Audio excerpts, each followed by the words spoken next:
क्या छत्तीसगढ़ में अब शिक्षक भर्ती होगी?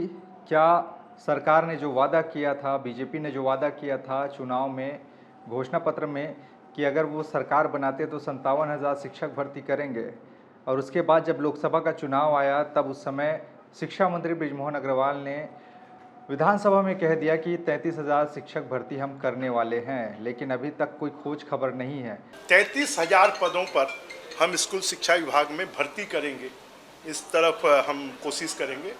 और हायर एजुकेशन में लगभग 5,000 पदों की भर्ती हम करेंगे, जिससे कि हमारे और साथ में जो NEP है, नई शिक्षा नीति, उसको हम अगले शिक्षा सत्र से लागू करेंगे। तो क्या अब होगी भर्ती?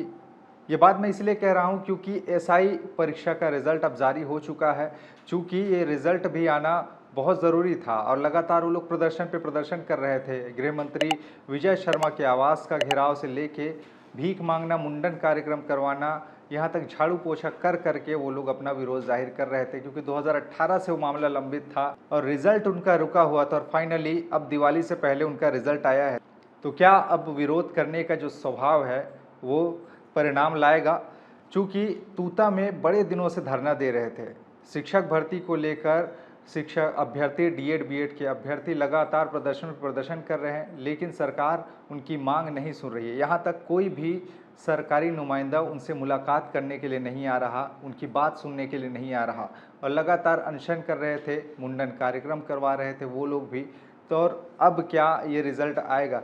चूँकि आपको पता ही है कि लगातार जिस तरह के अब सरकार बैकफुट पर दिख रही है, विरोध पे विरोध हो रहे हैं, उसको दबाने की कोशिश लगातार की जा रही है। कुछ दिनों पहले DED अभ्यर्थी मुख्यमंत्री से मिलने आए थे और मुलाकात तो नहीं हो पाया, उल्टा उन पर दंगा भड़काने का ही आरोप लगा दिया गया और उन पे ऐसे ऐसे धाराएं लगाई गई है जिसे आप सोच भी नहीं सकते।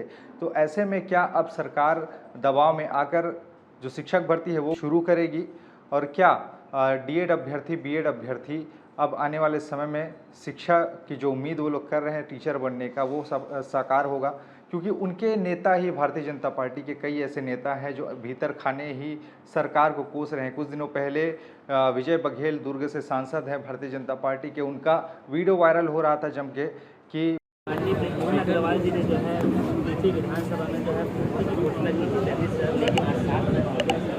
और हमारे ही जो है जैसे साथी जो कई जगह जैसे बिलासपुर है, राजनांदगांव, रायपुर जगह जा जाके कोचिंग करे सर, 8 से 9 महीने हो गया, आज तक इन पदों पर भर्ती की घोषणा हुई है, लेकिन घोषणा बस हुई